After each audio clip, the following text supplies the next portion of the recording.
이 지표들 보시면 올 시즌 프리미어리그에서 손흥민 선수 빅찬스 메이킹 전체 5위입니다. 그리고 키패스 순위 50개 전체 6위고요. 이게 단순히 골만 잘 넣는 선수라고는 이제 차원이 다른 거죠.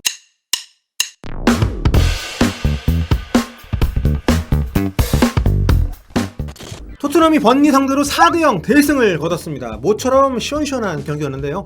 이번 시간에는 번니전 손흥민과 토트넘 선수들에 대한 현지 평가 살펴보도록 하겠습니다.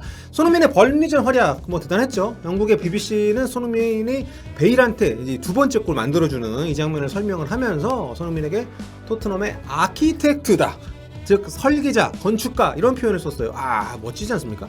손흥민이 번니전에서 토트넘의 4대0 승리를 설계했다, 쌓아 올렸다, 이렇게 봐도 괜찮은 평가라고 할 수 있죠.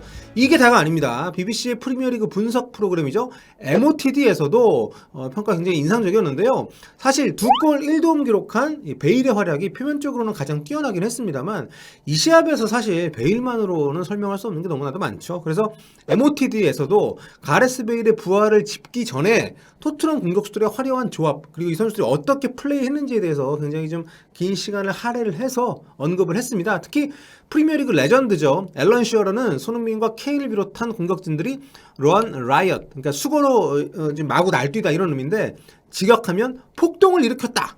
번니 진영에 이렇게 되겠죠. 한마디로 번니 진영을 거의 정신 못 차리게 만들었다, 이렇게 평가를 한 겁니다. 손흥민, 케인, 베일, 여기에 모우라까지 아주 정신없이 뛰어다니면서 번니 수비진을 초토화시켰다, 이렇게 평가를 한 건데요.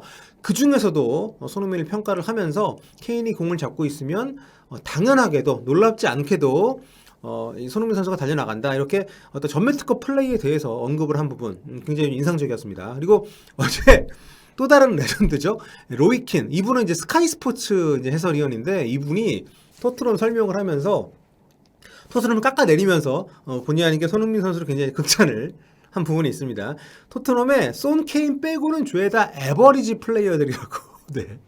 굉장히 장시간에 걸쳐서 그 레드랩 해설위원이랑 약간 이제 원쟁을 하면서 토트넘에 대한 혹평을 했는데, 이게 또 자기가 최대한 예의를 갖춰서 하는 말이라고 이렇게 언급을 하면서 굉장히 좀 강력한 평가. 그러니까 토트넘에서 손흥민, 케인 빼면 이 팀은 팀도 아니야, 이런 류의 얘기를 방송에서 정말 세더라고요.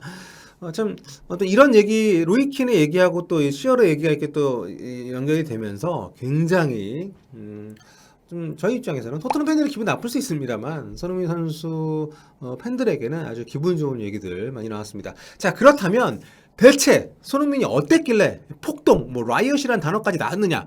실제로 손흥민 선수가 번리전에서 기록한 스탯, 이러한 평가에 정확히 들어맞는 그런 숫자들로 가득합니다. 볼터치 횟수는 38번밖에 되질 않았습니다만 찬스 메이킹, 키패스 7번 나왔고요. 볼 리커버리 4번, 크로스 성공 4번, 또 빅찬스 메이킹이 3회, 그중 2개가 이제 어시스트로 이어졌고요. 또 나머지 하나는 이제 막판에 해리케인이 날려먹은 패스였죠. 그렇게 3개. 그리고 슈팅 딱 이날 2개밖에 안 했습니다. 그러니까 이날 손흥민이 보여준 기록은 골잡이로서의 어떤 그런 스탯이라기보다는 플레이메이커에 가까운, 그러니까 살라보다는 덕배에 가까운 수치였다, 이렇게 보시면 될 것 같습니다. 그만큼 팀 공격의 중심에서 피니셔보다는 아키텍트의 역할을 아주 좀 모자람 없이 해냈다, 이렇게 볼 수 있는 거죠. 실제로 이날 손흥민이 기록한 7차례의 찬스 메이킹은 프리미어리그 들어서 손흥민 선수 통산, 개인 통산 최다 기록입니다. 이전 최다 기록은 4년 전이죠. 2017 스토크시티전에서 기록했던 6개인데 이번에 7개 기록을 했으니까, 자, 이로써 손흥민 선수는 올 시즌 리그와 컵 대회를 망라한 모든 대회에서 모두 15개째 도움을 기록을 하게 되는데요. 이게 프리미어리그 선수들 가운데 올 시즌의 전체 2위라고 합니다. 1위는 16개 기록 중인 데브라이너고요. 대단한 것 같아요. 그리고 이제 이 지표들 보시면 올 시즌 프리미어리그에서 손흥민 선수 빅찬스 메이킹 전체 5위입니다. 그리고 키패스 순위 50개 전체 6위고요. 이게 단순히 골만 잘 넣는 선수라고는 이제 차원이 다른 거죠. 특히 키패스 보시면 전체 패스 숫자 대비 이게 말도 안 되는 수준이에요. 브루노 페르난데스가 이제 1159개 패스 중에서 키패스가 이제 72개가 나온 거고, 덕배 같은 경우에도 783개 패스 중에서 키패스가 61개입니다. 근데 손흥민 선수는 567개 중에 50개니까 그것도 포지션이 스트라이커에 가까운 윙어라는 것을 감안하면 정말 어마어마한 그런 기여도입니다. 상위권 순위에 윙어 거의 없어요. 정말 엄청난 수준의 공격 스탯을 쌓아 올리고 있는 손흥민 선수입니다. 번리전에서 이번에 그 AI 평점 8.9점 나왔다고 제가 말씀드렸죠. 지난 그 후토크에서. 이 괜한 게 아니에요. 자, 그렇다면 현지 언론에서는 손흥민 선수한테 어떤 평가를 내리고 있을지 한번 보도록 하겠습니다. 먼저 BBC 시청자 평점입니다. 2골 도움 1개 기록한 가레스 베일 단연 최고점 받았고요. 토트넘 재합류 뒤에 가장 뛰어난 퍼포먼스를 보였기 때문에. 그리고 2위는 베일의 2골을 모두 어시스트한 손흥민입니다. 7.83. 그리고 그 다음에 해리 케인, 루카스 모라 이런 순서인데, 사실 이날 선발로 나선 공격수 4명 가운데 손흥민 선수만 유일하게 골이 없거든요.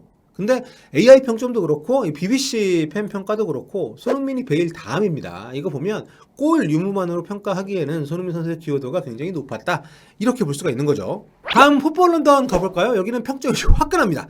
가레스 베일한테 10점 줬어요. 경기 시작 67초 만에 득점했다. 완벽한 질주로 손흥민의 크로스를 골로 연결했다.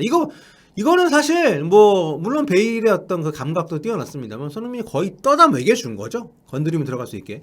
자, 그리고 손흥민 선수의 9점 줬습니다. 다른 선수들의 결정력이 좀 더 좋았다면 도움 헤트트릭도 가능했을 거다. 야, 인상적인 평가네요. 네. 도움 헤트트릭이라는 어떤 그 기록 자체도 사실 공식적인 기록도 아닙니다만, 아무튼 이게 현지에서 언급이 거의 안 되고 여기에서만 언급을 했습니다. 풋볼 런던에서만. 자, 그리고 케인한테는 손흥민보다 1점 낮은 8점. 경기 막판 손흥민의 크로스를 날려먹었는데 그거는 무조건 넣었어야 했다. 이거 넣었어야지 그거는. 물론 손흥민 선수도 홈런볼이 하나 있긴 했습니다만. 자, 그리고 이브닝 스탠다드 가보겠습니다. 가레스 베일 10점. 베일이 들어왔다. 배태식이 들어왔다. 네, 엄청난 추가골을 포함해서 2골을 넣었고 나머지 2골에도 관여했다. 자, 손흥민에게 8점을 줬습니다. 얘는 좀 마음에 안 들어요 오늘날. 주중 휴식을 취한 뒤에 활기를 되찾은 것처럼 보였다. 그리고 이제 케인한테 9점 줬습니다. 손흥민이 아닌 다른 공격수에게 가려진 낯선 경기였지만 여전히 대단했다. 그러니까 늘 케인 손흥민이었는데 모처럼 이제 베일이 이날 최고 활약을 했기 때문에. 근데 손흥민 8점은 좀 그래요. 케인보다 낮은 것도 낮은 겁니다만, 아니 어떻게 이 경기에서 레길론, 토비, 은돈벨레, 모우라 이 선수들하고 같은 점수를 줄 수 있습니까? 손흥민한테. 저는 모우라는 골 넣었으니까 그렇다 치더라도 이거는 저는 좀 다 허리가 아프네. 저 평점 보니까. 공홈 MOM까지 받았어요, 손흥민 선수가. 물론 이 공홈 MOM이 약간 좀 어떻게 선정되는 거냐, 좀 의구심 갖는 분들이 많긴 합니다만, 이 킹 오브 더 매치에 대해서는 제가 따로 한번 다뤄보도록 할게요. 이게 아무튼 한국 팬들 몰표 막 이렇게 선정되는 거 아닙니다. 자, 마지막으로 스퍼스 앱 보고 가겠습니다. 사실 제가 구영민, 90미닛 또 준비를 했는데 얘들은 정말 무슨 말도 안 되는 평점을 줬어요. 손흥민한테 7점을 줬고 필드 플레이어 최하점입니다. 미친 것이 아주 그냥. 자, 스포츠 앱 볼게요. 스포츠 앱은 인상적인 게 10점을 2명한테 줬습니다. 한 명은 당연히 베일이고 나머지 한 명은 다빈손 산체스입니다. 산체스가 거의 모든 매체의 평점 9점 받았는데 여기는 10점 줬습니다. 근데 토트넘 유니폼을 입고 뛴 최고의 경기였다. 멍청한 실수나 어리석은 짓을 하지 않았어. 이렇게. 야, 산체스 집에 가서는 울었을지도 몰라요. 자, 초반에 약간 불안하긴 했습니다만 여기 설명된 것처럼 일단 실수가 없었고요. 평가가 웃기지 않습니까? 멍청한 실수. 실리 플레이 안 했다고. 굉장히 간결하게 수비도 잘해줬고 아주 인상적인 경기를 했습니다.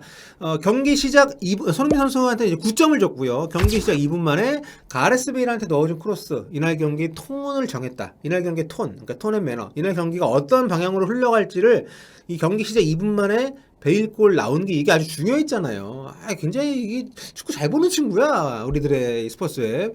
자, 이거 아주 적확한 20점 평이다 이렇게 생각합니다. 그리고 운이 따르지 않아서 골은 넣지 못했다. 이 정도 평가도 괜찮죠. 하늘로 쏘아 올렸던 슈팅은 분명 아쉽습니다만 그 포프 골키퍼 선방에 막혔던 그 슈팅 정말 기가 막히지 않았습니까? 그거 들어갔으면 참 아쉽네요. 지금 13호 골에 좀 많이 머물러 있는 손흥민 선수이기 때문에 리그골. 자, 어쨌든 골은 없었기 때문에 우리가 좀 아쉬운 부분은 분명히 있습니다만 그래도 충분히 좋은 활약. 누구에게도 뒤처지지 않는 활약을 했다라고 저는 생각을 합니다.